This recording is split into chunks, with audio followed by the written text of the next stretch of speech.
We're in the Rock Hall. And one of the guys that I see here, I just had to grab and chat with a little bit. A guy by the name of Joe Milliken wrote a book called Let's Go, Benjamin Orr and the Cars. And congratulations on putting together a great book, Joe. Welcome. Thanks. It's great to be here. I really appreciate it. Now, you grew up in Boston. You now live in Vermont. Yet the story of this Rock Hall for me is that two Cleveland guys, Ben Orr and Rick Ocasek, who moved from Baltimore, went to Maple Heights High School and graduated. The band could have been called Cleveland just as easy, but no, they are getting their time in the limelight. The Rock and Roll Hall of Fame tomorrow night. What drew you to Ben Orr? Where was your interest other than the Boston? Well, I'm a music journalist, and I was in the process of, most of my writing was magazines and newspapers, but I started thinking about contemplating writing a book. And because I'm a music journalist, it was going to be something music. And I had a couple ideas, but wasn't quite sure what I wanted to do yet. And believe it or not, I was approached by a fan of Ben and the Cars. She saw my profile on social media, saw that I was a music journalist, saw that I listed the Cars as a big influence, saw that I'm from Boston, and she thought I was a candidate. So she contacted me and said, I'm not a writer, I think you should do this. So, to be honest, although I'm a huge Cars fan since I was 13 years old, they probably wouldn't have been my first choice to write a book about it. But she put that thought in my head, and when I investigated Ben a little bit on an individual basis, I didn't know anything about this Cleveland stuff. I didn't know he was from Cleveland.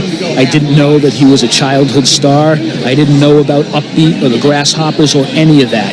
And that's what hooked me. I'm like, okay, so everybody knows him as a famous member of the Cars, but nobody knows, well, most people don't know about this whole Cleveland connection. So I investigated a little more. It took me about a month to realize that, yep, this is it. And that's why I chose it.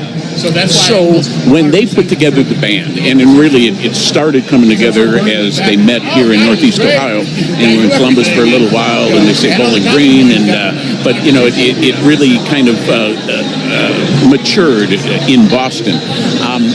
What do you feel that Ben brought to the band that made his contribution special and the Cars special? Well, I know this sounds cliche, but Ben was the rock star of the band. The other guys in the band, although all great musicians, of course, they weren't, they concentrated a lot on the music on stage, and they weren't necessarily flamboyant or didn't move around a lot on stage. But Ben was the true rock star, and he had been, he wanted to be a rock star, his whole life. He worked towards that. And, so co-founder of the band, co-lead singer of the band, bass player, the rock star, the heartthrob, all those things combined. You brought it all. How about that? I was talking with Joe Milliken. He wrote Let's Go, Ben Orr in the Cars, the history of Benjamin Orchakowski, Benny 13 letters, as he was called here. 11 letters. I was never good at math. Sorry, just wanted to confirm. But on a day like today and tomorrow especially, when all his art will be appreciated and enshrined forever, if he was here, what do you think, how would he take this all in? I think this would be the party that he always wanted. It's hard to even imagine how this would all make him feel. I got to tell you, because I never met Ben. I couldn't interview him for this book, so I had to interview everybody else. Everybody else had to be his voice for him. I interviewed over 100 people for this book who knew him. And the common thread that I found was that he was very humble, he was very loyal, never forgot his friends, and never forgot where he came from. When the Cars were in the height of their career, whenever they came into Cleveland, he would always call up his buddies, that he grew up with. He'd get them tickets, backstage passes, limo rides to and from their house, T-shirts, the whole 9 yards. And he did it every single time. It wasn't just a one-time thing. He did it every single time.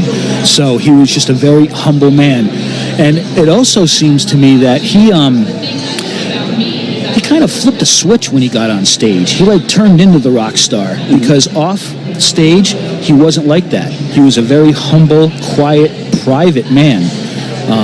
So there were kind of two sides to him, you know? It was pretty interesting to learn about him. Cars are an interesting band that, you know, unless you actually read on who was the lead singer of what, the lead singer of the Cars was a sound and not necessarily a person.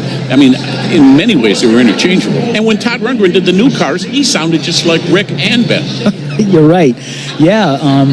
As a matter of fact, as you can imagine, a lot of people have asked me questions about Ben and the Cars once they knew that I was writing this book.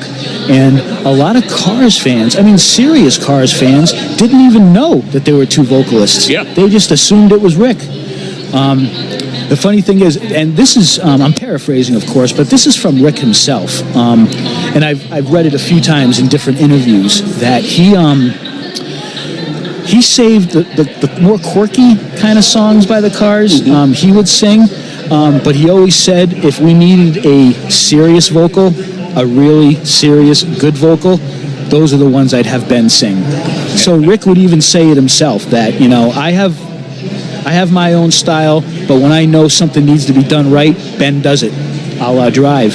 Somewhere up, way up above this glass tent that we're looking at here, Ben's going to be looking down tomorrow with pride, you think?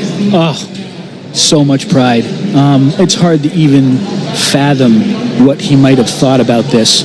I was at the airport last night and I'm walking along and all of a sudden I see this huge blow-up photo, stand-up photo of him, you know, in the airport. And, you know, you drive downtown and you see, you know, advertisements for the Rock and Roll Hall of Fame.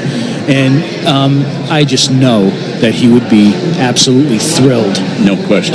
The name of the book, Let's Go, Benjamin Orr and the Cars. Joe Milliken is the author. You can get it anywhere? Actually, the book is not out yet. Oh. I signed a publishing deal. Wow. It'll be out in November. Cool. It's definitely coming out. Christmas presents for everybody in Parma.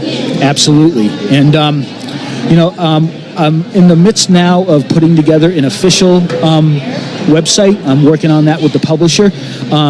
But you can go to Facebook and just look up Ben Orr Book on Facebook, and there's a page dedicated to it, and I put all kinds of updates on there and what's going on with the book, so people can contact me through there. And we also have a Twitter account at Ben Orr Book.